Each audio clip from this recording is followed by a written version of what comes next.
Assalamualaikum warahmatullahi wabarakatuh. Perkenalkan, nama Abdi Citra Lestari dari kelas 14 video baris maca diantara bahasa Sunda dengan tema ngajaga tata krama dina nyarita. Urang kedah silih asa ngarah pinter kuwaluya nyarita teh ulah salah kedah sopan kasesama. Assalamualaikum warahmatullahi wabarakatuh.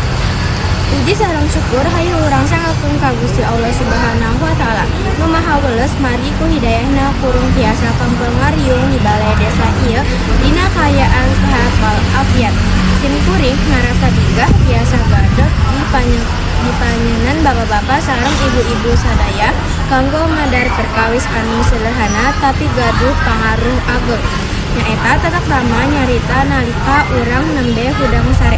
Hadirin sadaya, basa Sunda teh bubar tata krama budaya urang ngajarkeun urang sangkang sakapen urang sok hidup nalika nembe pisan. Muka panon atapina hudang sare dina kaayaan lulugu. Seringna urang kirang merhentos lisan. Aya nu langsung nyarerentes ku bahasa nu hansem, aya oge nu nyarakakan kulawarga margi kabunggu sarena.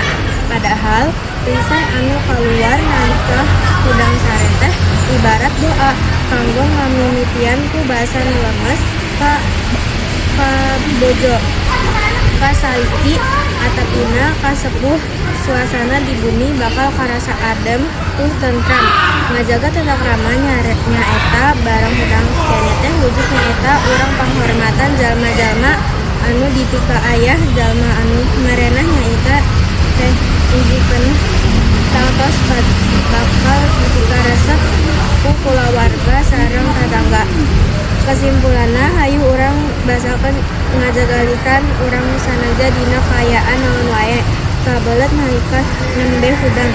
Mugi urang sadaya tiasa janten warga anu walawasna ngajunjung hukum tata krama Sunda. Sakitu anu tiasa kapihatur hatur nuhun kana sagala pahartosana. Rek ajarkeun ka barudak basa lemes teu sepuh sangkang lisan henteu galak adamna kada kaastu. Wassalamualaikum